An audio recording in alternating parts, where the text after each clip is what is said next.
네, 오늘 월요일 줌집회 히브리서 9장 두 번째 시간을 갖습니다. 우리가 지난주에 그 세상에 속한 성소, 그 성소의 어떤 한계에 대해서도 우리가 살펴봤고, 또 성소의 어떤 기물들이 무엇을 이렇게 의미하는지에 대해서도 말씀을 좀 나눠봤어요. 그런데 오늘은 이제 그 세상에 속한 성소, 손으로 지은 장막, 그거와 대비되는 손으로 짓지 않은 더 크고 온전한 장막에 대해서 또 그 장막에서 이루어지는 새로운 어떤 그 제사, 새 언약에 따른 제사, 뭐 이런 것들에 대해서 우리가 또 살펴볼 것이고 또 우리가 그 지난주에 그 땅에 있는 그 성막이 첫 장막이 섰을 때는 성소에 들어가는 길이 열리지 않았다라고 이렇게 했는데 그 막혔던 길을 어떻게 열게 되는 건가 하는 거 그런 것들이 가지는 의미가 어떤 건가 하는 것들에 대해서 우리가 살펴보는데요. 오늘의 범위는 제가 공지한 대로 9장 11절에서 22절까지 그 두 번째 단락으로 이렇게 성경책에 나눠져 있는 그 부분에 대해서 좀 살펴볼 겁니다. 자, 그 부분에 대해서 이렇게 뭐, 전체를 다 하셔도 되고, 부분적으로 하셔도 되고, 우리 형제 자매님들께서 이렇게 말씀 가지고 이렇게 묵상을 가져봤던 내용들을 이렇게 열어주시면 저희들이 듣도록 하겠습니다. 자, 시작을 할게요. 먼저 우리가 11절에 보면 그리스도께서는 장래 좋은 일의 대제사장으로 오사 그렇게 말씀이 시작이 되잖아요. 그래서 저는 이 좋은 일이라고 하는 이 단어에 좀 이렇게 뭔가 느낌이 있더라고요. 우리가 창세기 1장에서 보면은 하나님께서는 모든 것을 있게 하시고는 하나님께서 보시기에 좋았더라 하는 그 말씀이 쭉 나오잖아요. 몇 번 나오지요. 그래서, 어, 하나님께서 좋아하셨던 그 내용물들은 그때는 완성이 아니잖아요. 완성이 아니고 계획이셨고, 그냥, 곧 표상이었던 것이라고 우리가 볼 수 있지 않을까 싶어요. 그래서 첫 언약 안에서 성소와 섬기는 육체의 예법이었던 것들을 개혁하셔서 더 크고 온전한 장막, 말하자면 곧 구속을 이룬 그리스도의 그 몸인 교회들로 말미암아서 하나님의 일을 완성케 하시는 그 좋은 일의 대제사장으로 오셨음을 말씀하는 것이지요. 장래의 좋은 일의 대제사장으로 오신다 하는 그 말씀은. 그래서 이제 그것을 조금 이렇게 좀 상고를 해봤고, 그리고 말씀하고 계심을 우리가 이해를 할 수 있다. 이렇게 이제 말을 하고 싶어요. 그래서 첫 언약 안에서 흠없는 소, 염소, 예, 그 수꽃들의 피를, 이렇게 뿌린다 하는 그 말씀이 나오지요. 이제 그것은 우리가 이제 그 염소와 송아지는 우리가 레위기에서 보면은 레위기 그 16장에서 보면은 그 제사장들과 그 백성의 그 을 정결케 하는 그런 핏부림으로 우리가 이해를 할 수 있지 않나 싶어요. 그렇거니와 또 붉은 암송아지는 이제 예수님을 그리스도를 이제 상징하는 것으로서 그것에 이제 죄는 부정함을 정결케 하는 그런 의미가 있는 걸로 또 우리가 이해를 할 수 있지 않은가 싶어요. 그랬기 때문에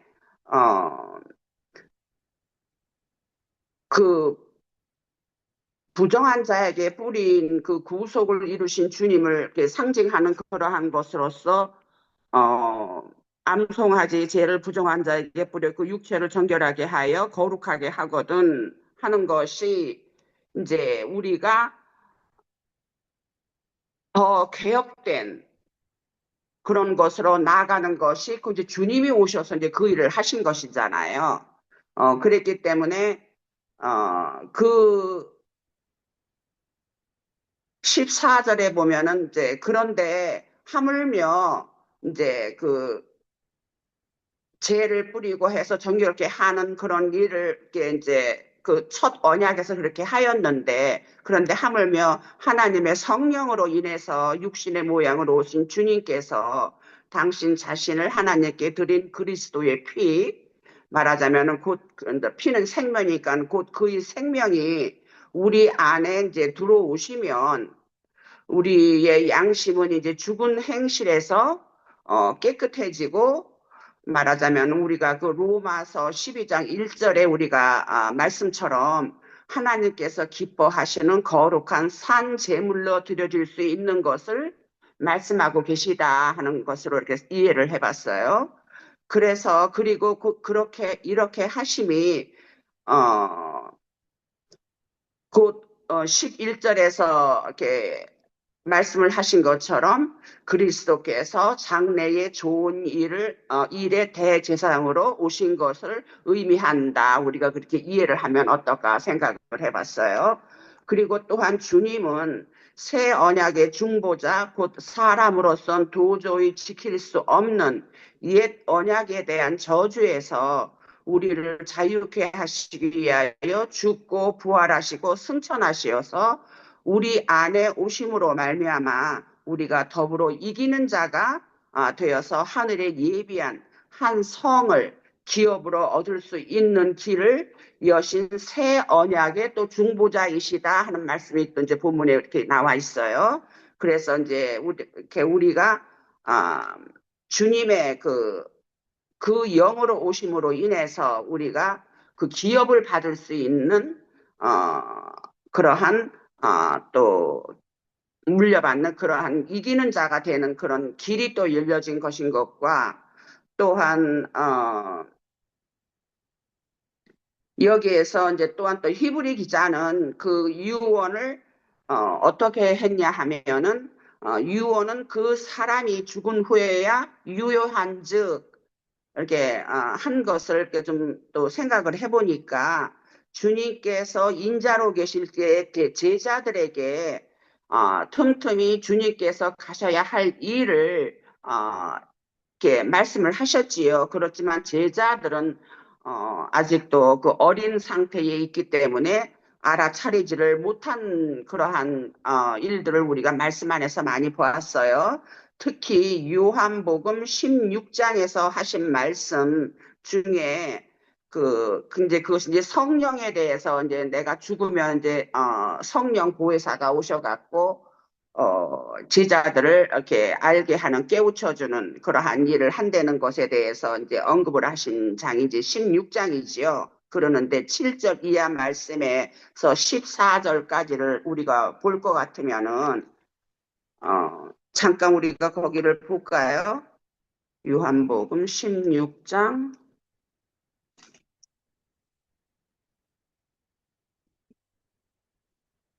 1절의 앞에서는 너희에게 이름은 너희로 실족하지 않게 하려 함이니 사람들이 너희를 출교할 뿐 아니라 때가 이르면 무릇 너희를 죽이는 자가 생각하기를 이것이 하나님을 섬기는 일이라 하리라 하면서 말씀이 시작되는데 이제 이것이 곧 사도 바울이 이런 일을 했잖아요. 하나님을 섬긴다 하고서는 그 그리스도인들을 다 잡아서 죽이고 하는. 그래서 이러한 일들이 있을 것에 대한 것을 히브리 기자는 사람이 죽은 후에야 유효한즉 한 것이 즉 주님께서는 살아계실 때에 인자로 계실 때에 말하자면 이러한 일들을 틈틈이 이제 이 제자들한테 얘기를 했지만 제자들은 그것을 알아차리지를 못했고 또한 우리가 아까 제가 멘션을 했듯이 7절 이하에 보면은 그러나 내가 너희에게 실상을 말하노니 내가 떠나가는 것이 너희에게 유익이라 내가 떠나가지 아니하면 보혜사가 너희에게 오시지 아니할 것이요 가면 내가 그를 너희에게 보내리니 그가 와서 죄에 대하여 의에 대하여 심판에 대하여 세상을 책망하시니라. 죄에 대하여라 함은 그들이 나를 믿지 아니하며 의에 대하여라 함은 내가 아버지께로 가니 너희가 다시 나를 보지 못하며 심판에 대하여라 함은 이 세상 임금이 심판을 받았습니다. 내가 아직도 너희에게 이를 것이 많으나 지금은 너희가 감당하지 못하리라. 그러나 진리의 성령이 오시면 그가 를 모든 진리 가운데로 인도하시리니 그가 스스로 말하지 않고 오직 들은 것을 말하며 장래일을 너희에게 알리시리라 하는 이 말씀을 제가 이렇게 좀 생각을 해본 것은 이 말인즉슨 그 히브리서 기자가 얘기한 어, 그 유언은 그 사람이 죽은 후에야 유효하다 하는 그 말씀에 있어서 주님께서 이렇게 돌아가심으로써 부활하시고 우리 안에 들어오시면 이러한 일들이 일어나고 그러하다는 것이 그 말씀 안에는 어떠한 그런 의미를 담은 것이 아닌가 하는 것으로 생각을 해봤어요. 그리고 이제 그래서 또한 첫 언약 안에서는 이제 또 그 말씀이 이어지는 말씀이 첫 언약 안에서는 이제 모세가 율법대로 모든 계명을 백성들에게 말한 후에 송아지와 염소의 피 및 물과 붉은 양털과 우솔수들을 취하여 그 두루마리와 온 백성에게 뿌리며 어, 그렇게 하면서 그것이 결국은 다시 히브리서로 갈 것 같으면은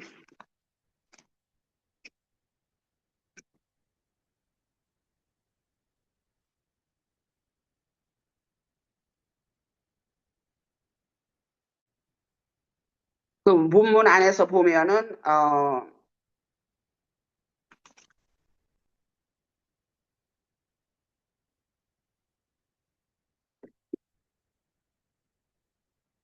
모든 모세가 백성들에게 전한 그 하나님의 계명도 어, 피 없이는 되지 않는 첫 언약인 것이다 하는 그런 말씀을 하고 있잖아요. 그것이 곧 우리가 아까도 조금 이야기를 했듯이 어, 송아지와 염소의 피 및 물과 붉은 양털과 우슬초들을 취해서 두루마리와 온 백성에게 뿌렸다 하는 것이 곧 이것이 어디에를 이제 우리가 볼 수 있냐면 이제 출애굽기 24장인가에 보면은 시내 산에 올라가서 그 저기 그 하나님의 그 말씀을 받고 나서는 그것을 백성들에게 전하고서는 그렇게 하고 그러한 피를 뿌리고서는 이것이 곧 하나님의 계명을 너희에게 하나님의 계명인즉 말하자면은 피로 세운 언약의 피다 하는 그런 말씀을 모세가 이제 백성들에게 하면서 그러한 언약을 백성들에게 전하는 일을 하지요. 그래서 여기에서 보면 우리가 그래서 모든 것은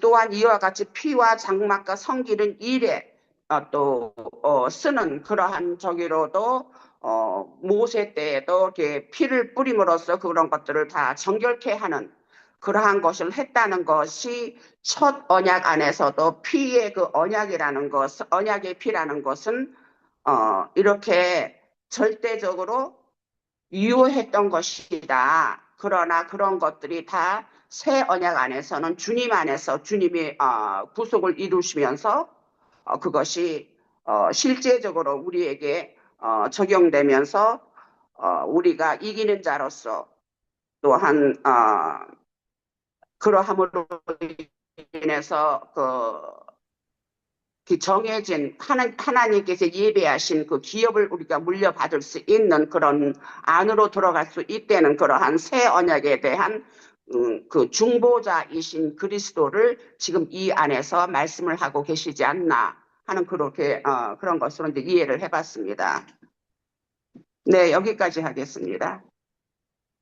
31장을 같이 읽도록 하겠습니다. 31장 31절서부터 34절까지요. 예, 찾았으면 읽겠습니다.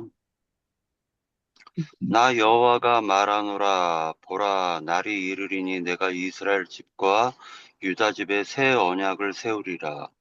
나 여호와가 말하노라. 이 언약은 내가 그들의 열조의 손을 잡고 애굽 땅에서 인도하여 내던 날에 세운 것과 같지 아니할 것은, 내가 그들의 남편이 되었어도 그들이 내 언약을 파하였음이니라.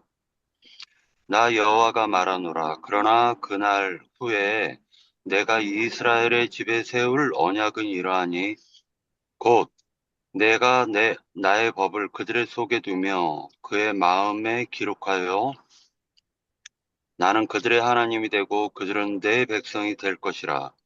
그들이 다시는 각기 이웃과 형제를 가리켜 이르기를 너는 여호와를 알라 하지 아니하리니, 이는 작은 자로부터 큰 자까지 다 나를 알미니라. 내가 그들의 죄악을 사하고 다시는 그 죄를 기억하지 아니하리라. 여호와의 말이니라. 네, 에레미야서를 갖다 우리가 읽었는데, 인자 예수님께서, 즉 하나님의 그 말씀이신 하나님께서 사람의 죄 있는 육신의 모양으로 오셔가지고 어 하나님의 배필이신 그 신부를 갖다 얻기 취하시기 위해 가지고 지금 3년 반 동안 사역하시고, 그리고 죽고 장사되고 부활하셔가지고 그 영으로 그 신부들 속에 우리들 심령 속으로 오셨다라는 걸 알 수가 있어요. 이것을 갖다가 가르쳐 가지고 하늘과 땅이 혼인 잔치를 한다라고 해가지고 히브리서 9장에서 보여주고 있는 성소라는 말에는 지성소와 성소가 하나가 된 그 성소를 가리키고 있는 것으로 보여집니다. 그러니까 둘째 휘장이 제거가 된 그 지성소와 성소가 합해진 그 성소를 갖다가 지금 히브리서에서 말씀해주고 있다고 보여집니다. 그런데 첫 언약 때에는 말하자면 모세를 통해서 인간을 갖다가 죄를 깨닫게 하려고 율법이라는 것을 갖다가 주셨어요. 첫 언약 때. 그때도 피 없이는 이루어지지 않았다라는 거예요. 그런데 이 사실을 갖다 보면서 우리가 이제 장로 형제님한테 많이 들었지만, 남자는 시댁에 갈 때 빅물이라는 것을 가지고 가서 여자를 값을 주고 사는 거예요. 그러니까 말 그대로 남자는 사랑하는 여자를 위해서 야곱이 7년간을 일했었던 그 사건은 빅물로 묘사를 하고 있습니다. 그런데 그 창세기에 보면 유다의 며느리 다말을 통해서 우리가 알 수 있듯이, 여자는 빙패를 가지고 신랑 댁에 가야 되는 거라는 걸 알 수가 있어요.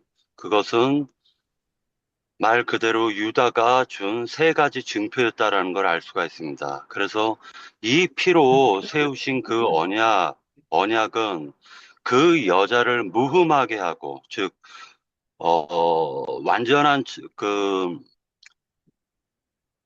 처녀성을 제거하고, 그러고 난 다음에 순수한 하나님의 영을 거기에 부어주셔야 되는데, 그것은 그 구약 성경에 빅물과 빙패로 묘사를 해주고 있다라는 것입니다.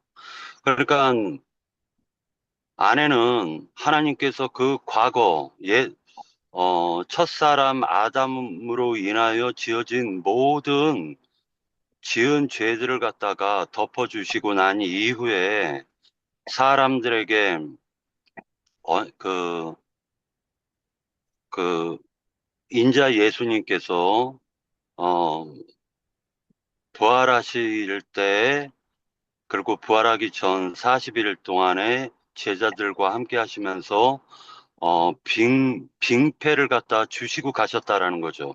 그게 바로 새 언약이라고 보여집니다. 그래서 그 새 언약을 붙잡은 자는 예수님께서 우리들 심령 속으로 오시고 그 새 언약을 붙잡지 못한 어, 야고보의 야고보를 따른 예수를 믿으나 야고보를 따른 그 무리들은 성전에서도 모이고 집에서도 모였다라는 것을 우리가 알 수가 있는데 그들은 행함도 행하고 그 다음에 율법도 지키고 그리고 예수님도 믿는다라고 얘기하지만 실제로 사도 바울을 가장 그 방해를 했던 자들은 갈라디아서를 보면 그 야고보와 그 야고보를 따르는 유명한 자들이 다 하고 다녔다라는 거예요. 복음의 걸림돌들이 되었다라는 것을 알 수가 있어요. 그러므로 말미암아 하나님이 주신 그 세 가지의 그 빙패만 가지면은 누구든지 다 구원을 얻을 수가 있는데 거기에 야고보와 그 유명한 자들은 거기에 사람의 모세의 율법까지도 첨가를 시킴으로 말미암아 사람들을 혼동시키고 복음에서 속히 떠나 행위로 돌이키게 만들었다라는 걸 알 수가 있습니다. 그래서 이런 모든 것들을 갖다 이렇게 볼 때 사람은 그러면 무엇으로 구원을 받느냐? 오직 예수님의 새 언약으로만이 구원을 받을 수 있다라고 생각이 듭니다. 예, 여기까지입니다.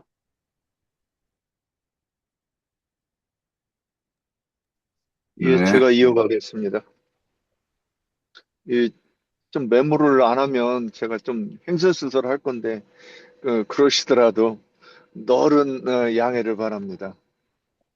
저는 16절에 보면 유언은 유언한 자가 죽어야 되나니, 그러니까 지금 이게 인자 예수로서 살면서 가르치신 말씀은 유언이다.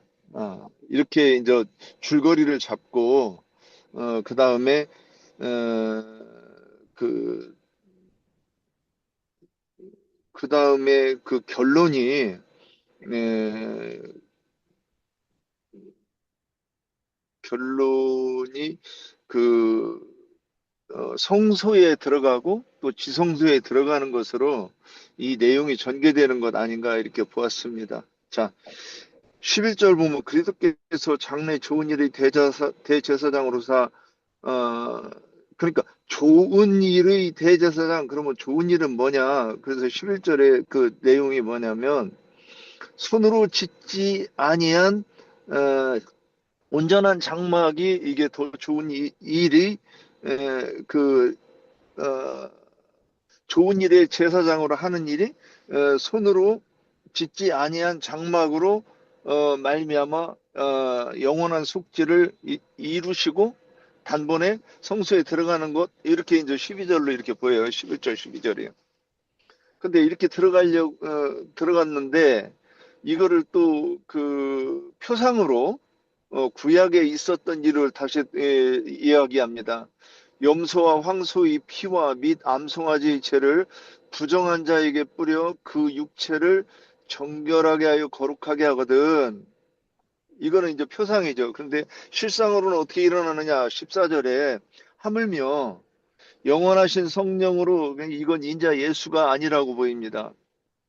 하나님의 영으로 말미암아 흠없는 자기를 하나님께 드린 그리스도의 피 이렇게 이야기 하는 것을 이렇게 볼 때, 그 저는 여기서 인자 예수가 드리는 그 피가 있고 그 다음에 그 성령으로서 어, 그 뿌려지는 피가 있다 이렇게 나누어서 말씀하고 있는 것으로 보입니다.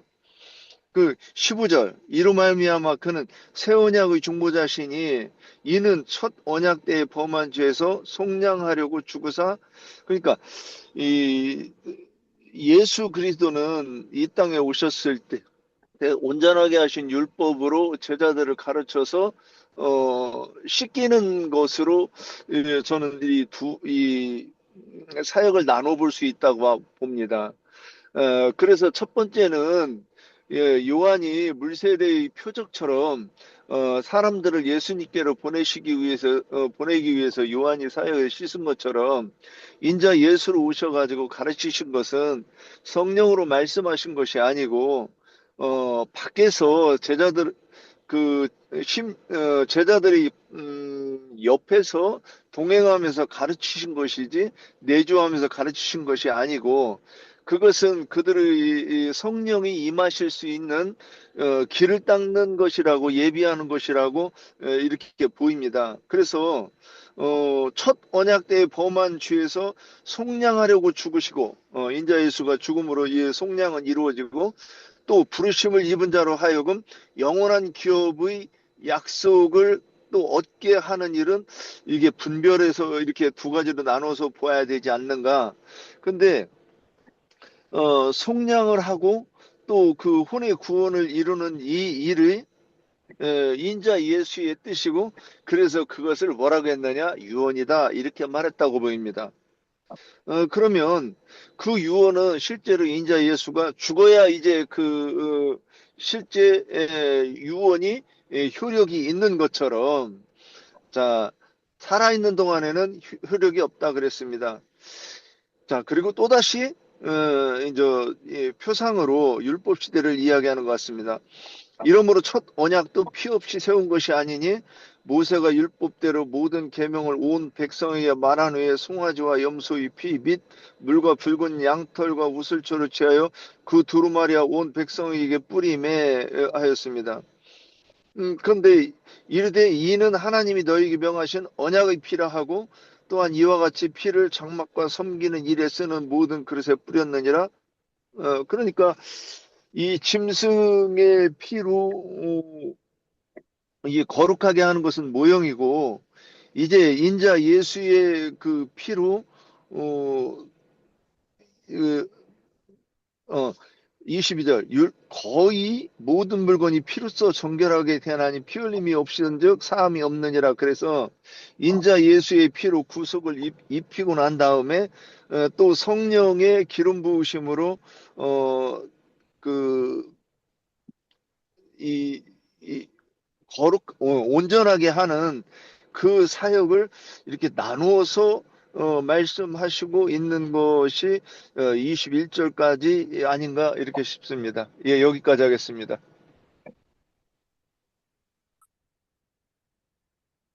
자, 우리가 계속 애언약과 새언약에 대해서 또 애장막, 첫 장막에서 행해졌던 것과 그리고 하늘의 성소, 온전한 장막에서 행해지는 일, 그것들을 이렇게 대비하고 이렇게 비교하고 있어요.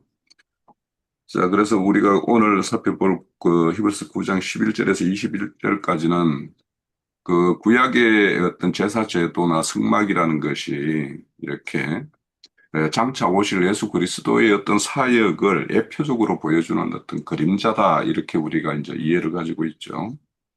그리고는 이제 구약의 제사가 짐승의 제사 피로 이렇게 했다라면 오늘 말씀에 보면 그리스도의 피로 이렇게 말미암아 이루어질 새 언약에 대한 후속의 완성에 대해서 이렇게 말씀을 이렇게 살펴보고 있어요. 근데 우리가 이제 여기에서 그 9장에서 특히 많이 등장하는 게 피예요, 피. 그래서 성경 전체 이제 흐름 속에서 이 피라는 것이 가지는 것. 그래서 우리가 피는 생명과 이렇게 등치시켜서 이렇게 이해를 가지고 있는데, 그러니까 우리가 오늘 그 마지막에도 보면 피 흘림이 없으면 제사함이 없다라는 것처럼 이 피와 생명은 불가분의 어떤 관계에 있음을 우리가 알 수 있어요.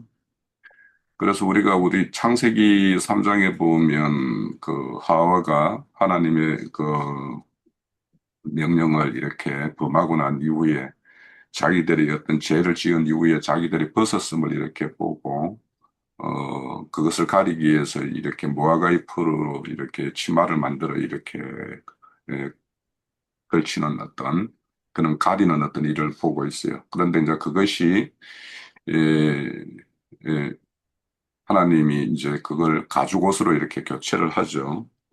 그래서 구약의 어떤 제사와 같은 것이 그 무화과 나무 잎과 똑같아요. 무화과 나무 잎이라는 것은 이제 그것이 마르면은 이제 부서지게 되죠. 그러면 이제 가림이 이제 효용이 없죠. 그러면 또 다시 이제 또 그 잎을 따서 또 치마를 만들어서 가리든지 이렇게 계속 해야 되는 거죠. 그것이 이제 구약의 어떤 제사와 같아요. 그렇다면 이제 가죽으로 이렇게 지은 옷은 이제 온전히 가릴 수가 있는 것, 그것이 이제 하나의 어떤 대비인 것처럼. 그래서 어떤 그 가린다라는 것은 죄를 가리는 것과 같고 죄를 속죄하는 것과 관련시켜서 본다라면 그 가죽옷이라는 것은 반드시 거기에는 생명의 어떤 희생이 따르니까 그 가죽이 얻어지는 거죠. 그래서 그런 것처럼 그 창세기에서부터 마지막 때까지 그래서 계시록 21장에 가면 어린 양의 어떤 피 그리고 계시록 12장 10절인가 11절인가 보면 그 가진 증거와 어린 양의 피로서 이겼다 이렇게 말씀을 해요. 그래서 항상 이제 그 창세기에서부터 그 마지막 계시록까지 그 어떤 피 흘림, 그래서 속죄를 위해서 피 흘림, 또 안전을 위해서 피 흘림, 뭐 이런 것들을 우리가 이제 우리 성경을 통해서는 어찌 보면 피의 역사다 이렇게 볼 수도 있을 것 같아요. 근데 오늘 말씀해 보면은 이제 그 우리가 앞에 1절에서 10절까지에는 세상 속에 있는 성소, 그 땅에선 첩장막 이런 것들에 대해서 이렇게 봤더라면 이제 오늘부터 보는 11절부터는 손으로 짓지 않는 더 크고 온전한 장막에 대해서 이렇게 말씀을 하고 있고 그 첫 장막에서 행했던 것들, 짐승피로 했던 것들은 죄를 온전히 이렇게 없이 하지 못했다라고 이렇게 밝히고 있어요. 그런데 이제 주님이 이 땅에 오셔서는 자신의 피로서 드림으로 인해서 단번에 성소에 이렇게 들어갔다 이렇게 말씀을 하는데 이 들어갔다라는 것을 이제 강조하는 이유는 우리가 앞에서 이제 지난주에 봤던 거는 성소에서 지성소 들어가는 길이 열리지 않았다. 이렇게 되어 있잖아요. 그죠? 그래서 1년에 한 차례씩 대제사장만 그 대속죄일에 피그릇을 가지고 이렇게 들어가는 것. 그것이 이제 매년마다 이렇게 반복적으로 이렇게 행해져야 되는 것인데, 이제 주님이 오셔서 이제 자신의 어떤 피를 드림으로 인해서 그 길을 온전히 열어버렸고, 또 그 이제 제사를 반복할 필요가 없는 그런 제사가 이제 완성이 되었다라는 것이 이제 오늘 그 11절, 12절의 어떤 말씀이에요. 그래서 이런 것들은 우리가 창세기 그 28장에 야곱이 밧단아람으로 갈 때 그 베델에서 여호와 하나님을 만나가지고 그 자신이 꿈에서 땅에 선 사닥다리가 그 하늘에까지 이렇게 걸쳐 있는 것과 거기에 이제 천사들이 오르락내리락 하는 것들을 이렇게 본 것이 있죠. 그러니까 그것이 땅에서 하늘로 이렇게 이룰 수 있는 어떤 길이 있다라는 것을 보여주고 있지만 그 길이 완전히 열리지는 않았다라는 것을 이제 야곱을 또 스스로 그것에서 또 이제 본 거죠. 그러니까 그 때를 기다리고 있었던 것인데 그것이 실제 이루어진 일, 그러니까 성소로 완전히 들어갈 수 있는 일, 이제 반복되는 제사를 지내도 반복되는 제사를 계속하지 않아도 되는 일, 이것이 이제 장차 좋은 일이에요. 그러니까 그래서 그것을 이제 이하여 오신 그 우리의 어떤 대제사장이다라는 것을 이제 말씀하고 있는 것이고. 그래서 이제 예수님이 이 땅에 오셔서 이제 그 길을 열기 위해서 이제 자신을 이렇게 십자가에 드림으로 인해서 그 요한복음 19장에 보면 내가 다 이루었다 이렇게 말씀해요. 그러면 다 이루었다라는 것은 인자로 오셔서 죄의 값을 자신의 피로 이렇게 지불하고 이제는 그 피값으로 산 것이 교회죠, 그죠? 그러면 여기에서 손으로 짓지 않은 것은 예수님 자신 스스로가 예수님의 어떤 그 몸이 이제 우리가 성전이라고 우리가 알고 있고, 그래서 그것이 이제 더 크고 온전한 장막의 어떤 한 시대가 있었고, 그리고는 이제 인자의 시대가 끝나고 오늘날 우리가 살아가는 이 시대에는 그 더 크고 온전한 장막은 주님이 머리 되시는 그 교회가 더 크고 온전한 장막이죠. 그래서 그것이 오늘 우리는 그 장막에서 이렇게 하나님을 이렇게 예배하고 그분을 이렇게 만나고 합니다. 그래서 이렇게 성전이나 성막이라는 것은 결국에는 하나님과 인간의 사이가 이렇게 서로 만나는 장소잖아요. 그죠? 만나는 장소였고, 우리가 죄인 되었을 때는 그 죄를 이렇게 거룩하신 그분 앞에 나아가기 위해서, 죄를 가리기 위해서 우리가 제사를 지냈던 것이고, 이제는 그분이 온전한 제사를 지냄으로 인해서 우리는 이제 더 이상 그런 어떤 죄를 가리는 어떤 제사를 드릴 필요는 없게 되었죠. 물론, 우리가 이제 뭐 속죄제가 있고 속건제가 있기 때문에 우리가 더 거룩을 이루기 위해서 이제 이렇게 속건을 이렇게 하는 것들은 우리가 죽는 날까지 계속돼야 된다는 것을 우리가 알고 있습니다. 자, 그런데 우리가 첫 장막에 있을 때 짐승으로 드리는 것들은 양심을 온전히 하지 못했다라고 했는데 오늘 이제 말씀해 보면은 그리스도 피로 그 양심을 깨끗하지 못하겠느냐 이렇게 이제 말씀을 해요. 그러면 이제 그 피의 효력성이 짐승의 피와 예수님의 어떤 피의 그것이 다른 거죠. 그래서 짐승의 피나 인간의 어떤 그 생명 이런 것들은 짐승의 생명이나 인간의 생명은 유한한 거죠. 그렇지만 예수님은 영원한 생명을 가지고 계신 분이에요. 그러니까 같은 생명의 어떤 그 죄의 싹스로 이렇게 지불하는 생명이라 하더라도 주님이 드리는 것과 주님의 것으로 드리는 것과 짐승과 이런 유한한 것으로 드리는 것은 전혀 효력이 다르죠. 그래서 짐승 제사는 반복되어야 되는 거고 주님의 어떤 피로 드리는 제사는 그 영원한 생명이기 때문에 그래서 더 반복할 필요가 없는 영원한 효력성을 이렇게 말하는 것이 단번에 성소로 들어갔다. 그래서 단번이라는 것은 한 번에 어떤 뭐 그런 것도 있겠지만 그 어떤 제사의 어떤 효력이 영원하고 완전한 것이다라는 어떤 그런 뜻을 다 가지고 함의하는 것이 이제 그런 말 속에 이제 들어 있어요. 그래서 이런 어떤 오늘 그 우리 범위에서는 어떤 피와 관련되는 어떤 그걸 계속 말을 하고 있어요. 그래서 중보자로서의 어떤 우리가 중보의 어떤 일을 다하기 위해서 어떤 최종적으로는 우리 자신의 생명을 들여서 어떤 순교의 어떤 그런 사역을 이렇게 담당하는 것도 있는 것과 같이 항상 하나님의 어떤 그런 생명의 역사에는 그런 어떤 피 흘림의 역사가 이렇게 기저에 이렇게 깔려 있는 것이죠. 그래서 우리가 창세기 4장에 보면 아벨이 이렇게 제사 지낼 때에도 그 새끼 양의 어떤 피와 그 기름으로 이렇게 드렸을 때 하나님을 받으셨다 이렇게 말씀을 하고 있어요. 그런데 이제 우리가 이것을 이제 그런 어떤 그 정결 그러니까 양심을 온전케 한다라는 거 이런 것들을 우리가 그 성경 한 군데 한번 찾아볼까요? 베드로전서 3장을 한번 찾아보시죠.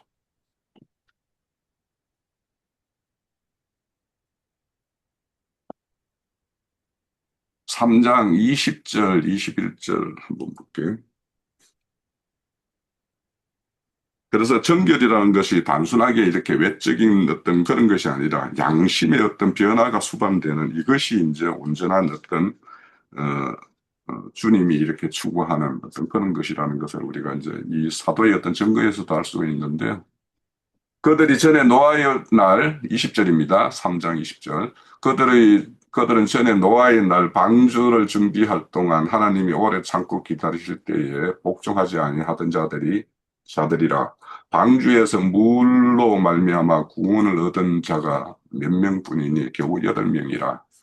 물은 예수 그리스도께서 부활하심으로 말미암아 이제 너희에게 구원의 표니 곧 세례라. 이는 육체의 더러움을 제하여 버림이 아니요 하나님을 향한 선한 양심의 강군이라 이렇게 되어 있어요. 그러면 이제 여기에서 이제 말씀에 보면은 그 노아의 방주 때 그 물의 어떤 그 사건 이것을 이렇게 가져와서 이렇게 말씀을 하는데 그래서 이 항상 그 심판의 어떤 물 그것을 이제 여기에 보면 이제 세례를 행하는 어떤 물과 이렇게 그 같이 연결시켜서 보는 것 같은데 그러니까 항상 그 심판을 당하는 편이 있는가 하면 그 심판을 통과함으로 인해 가지고 구원의 확정, 구원의 증거를 가진 자들, 이것이 딱 나눠져요. 항상 심판이라는 것은. 그래서 여기에도 보면 노아의 그 아들, 그리고 그 노아의 가족들, 8명은 그 심판의 물로부터 다른 사람들은 다 죽임을 당하는 어떤 심판의 어떤 거기에 들어갔다라면 이들은 그 물로 인해서 오히려 구원받았다라는 어떤 증거를 가지게 되었어요. 그래서 이렇게 그 증거를 받은 거. 그래서 우리가 세례는 옛사람이 처리되고 새 사람으로 새롭게 시작되는 것이 이제 세례의 어떤 진정한 의미인데 그렇다라면 그 세례라는 것이 육체의 더러움을 제하는 것이 아니고 그 사람의 어떤 양심, 우리 사람의 어떤 중심인 그 양심이 하나님을 향하는 어떤 그런 방향으로 나아가는 것이 이렇게 세례다. 이렇게 말씀을 하고 있어요. 이것이 이제 바로 이렇게 이런 것들이 이게 새 언약과 관련되어 있어요. 그러니까 에덴약이라는 것은 늘 이렇게 우리 아까 박영재가 읽었던 에레미야 31장의 새 언약에 따라서 그들 마음과 생각에다가 하나님 법을 이렇게 새겨두겠다라는 어떤 그것이 새 언약인데 그 새 언약이 우리 마음 안에 하나님의 어떤 법이 이렇게 새겨져 있으면 그것이 늘 우리 가운데서 작동해서 우리가 뭔가 행할 때 항상 그 법이 이렇게 우리에게 이렇게 스크린을 해서 그 길로 가도 될 거, 아니면 그렇게 가면 안 될 거, 이렇게 간섭을 하죠. 그런 거와 매우 마찬가지예요. 그래서 이렇게 새 언약에 따라서 이렇게 이루어진 어떤 양심이 온전하게 된 자들은 이렇게 하나님을 향하여 이렇게 방향을 설정하게 된다는 거예요. 그래서 이것이 이제 새 언약에 따른 어떤 그거. 그래서 새 언약이라는 것은 결국에는 구약의 어떤 정결의식이라는 것은 외형적이고 그것들이 어떤 외적인 어떤 면의 어떤 정결을 이렇게 행한다라면 새 언약에 따른 어떤 정결은 그렇게 사람의 어떤 양심을 새롭게 해서 그들을 이렇게 하나님 편으로 하나님의 뜻 방향으로 이렇게 나아가게끔 하는 것 이런 것들이 이제 새 언약의 어떤 증거이고 그 양심이 새롭게 된 거의 어떤 것이라고 볼 수 있어요. 그래서 그런 자들이 바로 그렇게 양심이 새롭게 된 자들이 그 로마서 12장에 보면 산제사를 자기 몸을 들여 산제사를 드리는 어떤 그런 걸로 나아가는 것이 이제 양심이 새롭게 된 자의 어떤 표상이라고 볼 수 있을 것 같고요. 그리고 오늘 말씀해 보면은 15절입니다. 15절에 보면 새 언약의 중보이시니 이는 첫 언약 때 범한 죄를 속량하려 하심이라 이렇게 말씀해요. 그러면은 우리가 이제 새 언약 때 범한 것이 무엇인가라는 것. 그러면은 이 새 언약 새 언약에 따라서 이렇게 받은 것이 뭐냐면 율법이죠. 그런데 율법을 온전히 다 지킬 수가 없잖아요, 인간이. 그러면은 율법을 범한 것이 첫 번째 첫 언약 때 범한 죄예요. 그리고 그들이 항상 하나님을 이렇게 숭배하고 따른 것이 아니라 시시때때로 우상을 숭배하고 또 이렇게 불신앙의 어떤 모습 이런 것들을 보인 것 이런 것들이 이제 그 첫 언약에 속한 자들이 범한 죄가 있고 더 중요한 것은 이제 히브리서 기자가 말하고자 하는 첫 언약 때의 범한 죄라는 것은 첫 언약으로 지내는 첫 장막에서 지내는 어떤 그 제사가 죄를 온전히 없앨 수가 없다고 그랬어요. 그러면은 없기 때문에 항상 뭔가가 남는다라는 거죠. 그죠? 그러니까 첫 제사를 지냄으로써 온전히 그 죄를 없이 할 수 없기 때문에 불완전한 제사로 인해서 남는 그 자체. 그것이 안 이제 들리네. 예?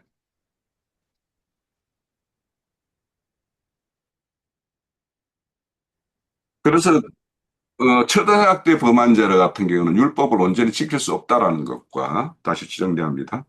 또 그들의 어떤 우상숭배나 불신앙의 어떤 모습, 또 구약의 어떤 첫 장막에서 행하는 것으로는 완전히 죄를 없이 할 수 없는 어떤 한계가 있기 때문에 범할 수밖에 없는 죄를 온전히 사할 수 없는 어떤 그걸 속량하기 위해서 주님이 이 땅에 이제 새 중보자로 오셨다라는 거예요.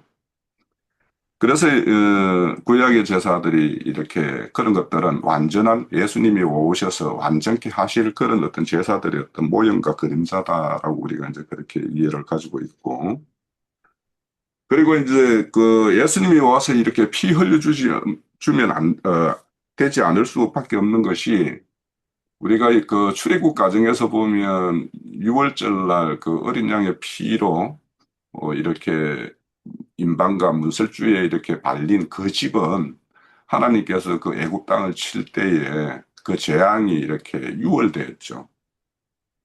그래서 그때 그 피가 너희들의 어떤 표적과 증거가 될 것이다, 이렇게 말씀을 했어요.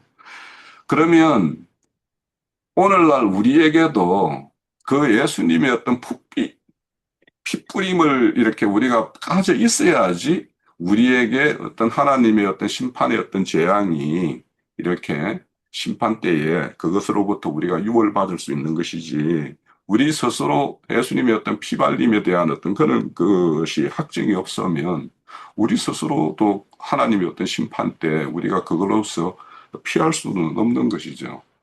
그래서 그분이 오셔서 우리를 위해서 피 흘려 주셨고, 그 피 흘리 주심을 우리는 믿음으로 취해서 우리의 어떤 양심의 핏부림을 받아서 우리 양심이 하나님을 향하여 이렇게 나아가는 방면, 이런 방면으로 나아갈 때 그분의 어떤 중보는 우리에게도 그대로 적용되어서 우리가 하나님과 온전한 이렇게 연합된, 그래서 그분이 우리가 하나님께 나아갈 수 있는 유일한 통로로서 이렇게 새 언약의 어떤 실제가 우리에게 이루어지는 것이 되죠.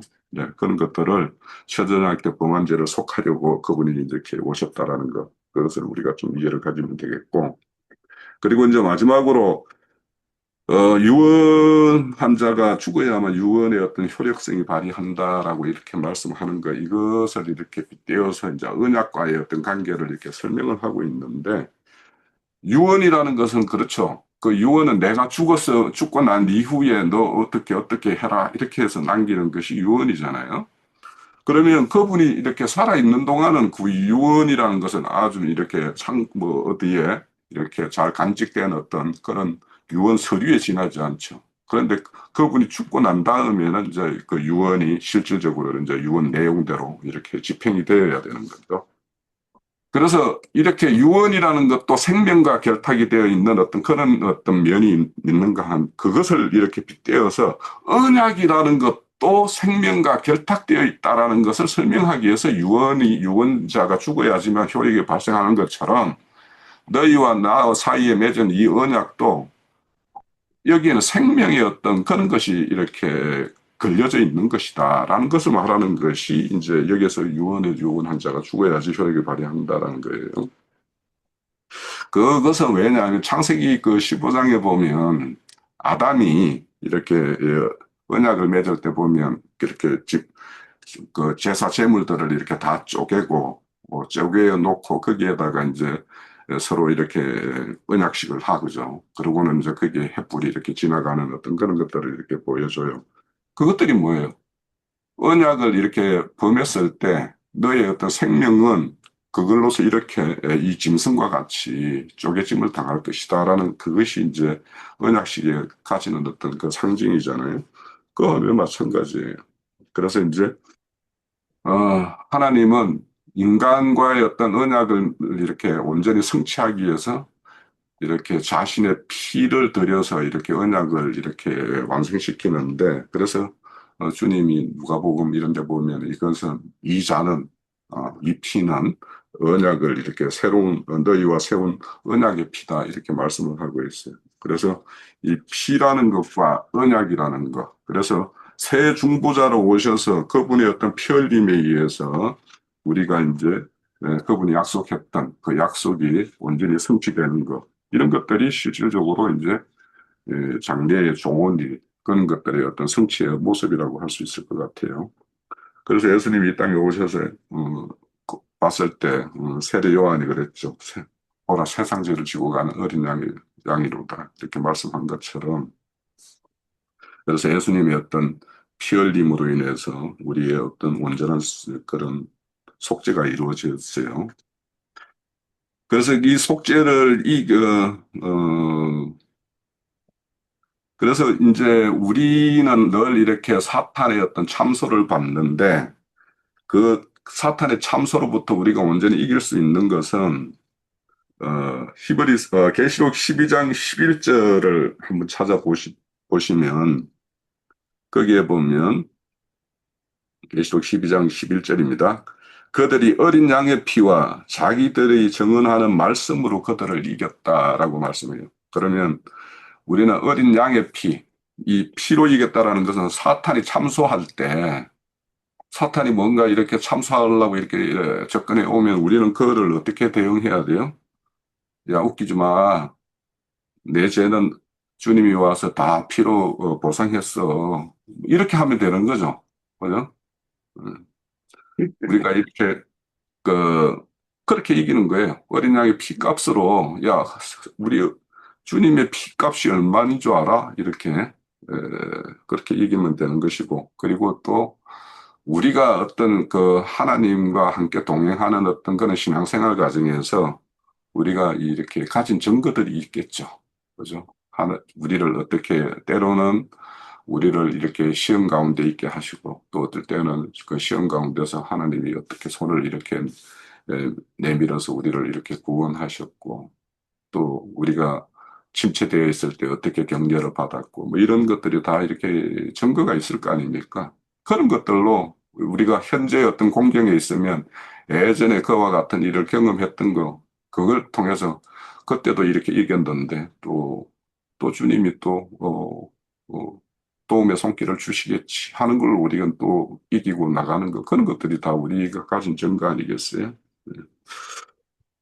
그래서 그렇게 이겼다라고 그래요. 그래서 우리의 어떤 구원의 완성, 우리의 혼의 구원의 어떤 모든 과정이 그렇게 예수님께서 이렇게 지불하신 그 피의 능력에 의해서 우리가 앞으로도 이겨나가고 또 어, 그렇게 하실 거라고 믿습니다.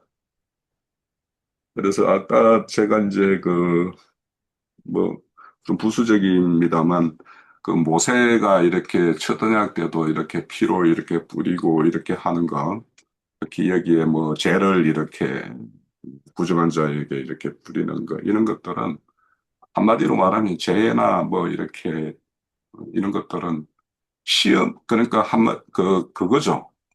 시험을 통과한, 그러니까 어떤 불심판을 통과한 어떤 결과물이 죄잖아요.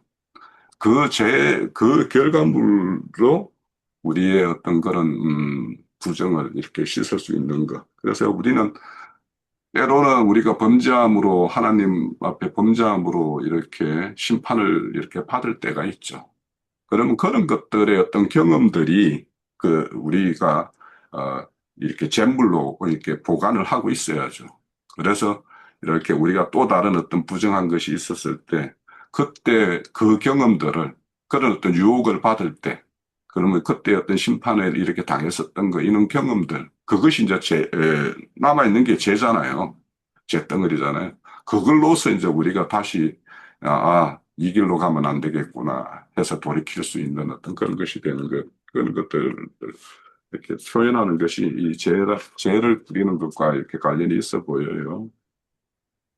자, 그래서 오늘 이렇게 결론을 좀 지으면 그 언약이라는 것은 피 없이 되는 것이 없는 것이고 그 피는 구약의 어떤 짐승의 피는 예수님이 오셔서 온전한 그리스도의 어떤 피 흘림의 어떤 그런 표상이고 그림자였고 그분이 이제 실제 오셔서 그렇게 해주심으로 인해서 우리는 어, 그렇게 막혔던 그 지성소에 들어갈 수 있는 그 막혔던 길을 우리는 담대히 이렇게 나아갈 수 있는 그런 길을 이렇게 맞은 이 시대의 우리의 어떤 신앙의 실체다. 그렇게 좀 말씀드립니다.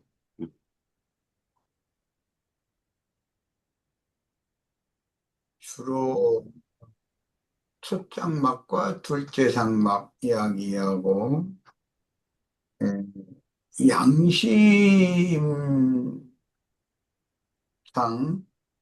예, 깨끗게 되는 것, 정결케 되는 것, 이제 이것이 중점인데, 첫 장막, 둘째 장막이라고 하는 것은 육신에 있는 혼이냐, 영에 있는 혼이냐, 이제 그런 말이에요. 다. 그, 육과 혈육에 연합된 혼은, 그것은 이제 첫 장막이고, 그것이 서 있는 동안은 둘째 장막, 영에 있는 혼인데, 하나님의 영광 앞에 나가는 길이 아직 열리지 않은 사람이다. 이렇게 말했는데, 그 육신에 있는 혼이 영에 있는 혼으로 전환되려면 반드시 영적 할례라는 걸 통해서 에, 그 문이 열려야 되는 이야기가 참 중요하고, 그 다음에 사람의 생명의 그 원천이라고 하는 것이 이제 마음 더 깊은 내면에 있는 영인데, 에, 그 영의 중심 기능이 양심이에요. 그런데 양심상 죽은 행실을 한다. 그러면 양심이 뭐 부패했다라든지 양심이 뭐 비뚤어졌다라든지 이제 실질적으로는 표현을 그렇게 하는데, 모든 사람들은 자신의 양심이 건강하고 문제가 없다고 생각을 하게 마련이죠. 그러니까 남을 정죄를 할 수가 있는 거예요. 그래서 함부로. 에, 근데 사람의 생명의 그 원천인 영의 생명력이 능동적으로 살아서 활동을 한다는 것은 위로부터 난 그 새 영의 소유자의 그 핵, 생명의 핵이 이제 양심인데 양심 기능이 깨끗해졌다는 말이죠. 건전해졌고 또 고다졌고 이제 그런 말이죠. 쉽게 표현하자면. 그래서 육신의 생각과 영의 생각이라는 것을 극과 극으로 이렇게 에, 대비를 이제 하고 있기 때문에 사람의 내면이 에, 누구나 다 그 마음이 있고 양심이라는 걸 다 인지를 하고 있지만 자신의 마음이 부패하고 자신의 양심이 굽어 있다고 하는 데에 대해서는 인식이 너무 없다는 것이고요. 그 이제 증거는 뭐 아까 얘기한 것처럼 남의 어떤 흠결이나 뭐 문제가 있다고 자기가 판단을 하는 그런 사람에 대해서는 너무나 쉽게 함부로 판단하고 함부로 종결을 해버릴 수 있는 거예요. 그 사람은 그 사람이 죽어 있는 영적으로 죽은 사람이거든요. 자신의 양심을 볼 수 없는 사람, 양심 상태를 볼 수 없는 사람이죠. 그것이 양심상 죽은 행실이라고 그랬는데 뭐 꼭 행실만이 아니라 말부터 나오는 거니까 양심상 죽은 자들의 말은 그런 말을 하는 것이고 또 양심상 죽어 있는 자들의 행동은 그런 행동을 하는 것이죠.